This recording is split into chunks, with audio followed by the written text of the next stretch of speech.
Everyone loves the beauty of a North Dakota winter. Snow blankets the world in a serene white calm, and the chill in the air feels sharp but alive.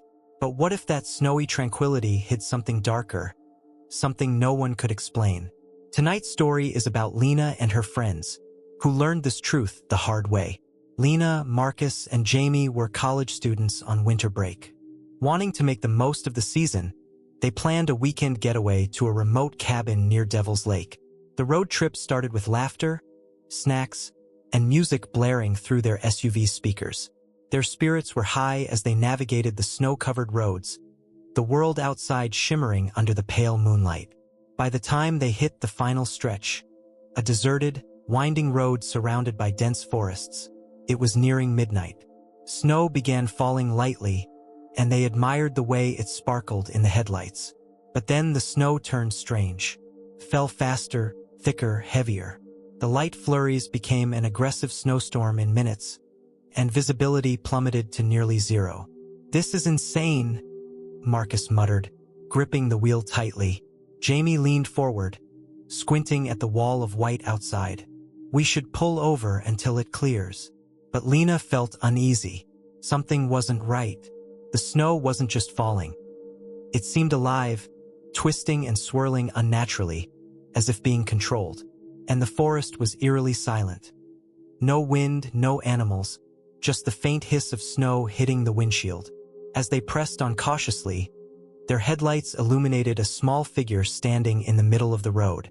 Marcus slammed on the brakes, the tires skidding on the icy pavement. The SUV stopped inches from the figure. A child dressed in a thin, white gown, barefoot in the snow. "What is a kid doing out here?" Jamie whispered, her voice trembling.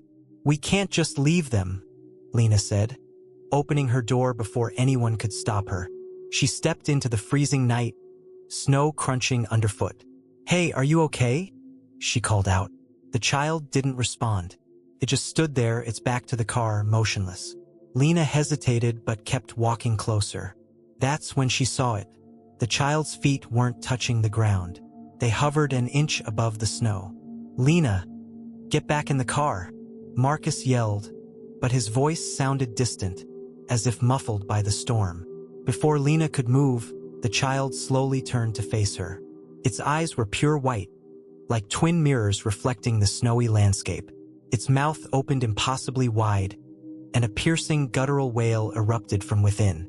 The storm surged violently, the snow spiraling into a blinding vortex. Panicking, Lena ran back to the car, slamming the door behind her. "Drive! Just drive!" she screamed. Marcus didn't hesitate. The SUV roared forward, plowing through the storm. But the child wasn't gone. It appeared ahead of them, then beside them, then behind them, no matter how fast they went. Its eyes glowed in the rearview mirror, and its unearthly wail filled the car, deafening and disorienting. Jamie started sobbing, clutching her head. "It's in my mind," she cried. "I can hear it." Lena realized that the storm wasn't just snow. It was alive. It was the child. Or maybe the child was the storm. In a desperate bid to escape, Marcus turned sharply onto a side road that wasn't on their GPS. The storm eased slightly, and they thought they'd lost it. But the relief was short-lived. The road ended abruptly at a frozen lake. Marcus hit the brakes, but the SUV skidded, sliding onto the ice. The storm returned, howling with renewed fury. The ice beneath them groaned ominously. Then they saw them, hundreds of shadowy figures emerging from the storm, all with those same glowing white eyes. They surrounded the SUV, their wails merging into a haunting chorus. The ice cracked beneath the car, and cold water began seeping in. The last thing Lena saw before the car plunged into the freezing lake was the child's face pressed against her window, smiling. The next morning, search parties found the SUV submerged in Devil's Lake. Lena, Marcus, and Jamie's bodies were never recovered. Locals say the storm was no ordinary blizzard. It was a phenomenon they called the Silent Snowstorm, an ancient force said to guard the lake. If you ever find yourself driving through North Dakota in a snowstorm, beware.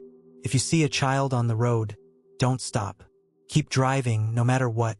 If you enjoyed this story, don't forget to subscribe to Terror Time.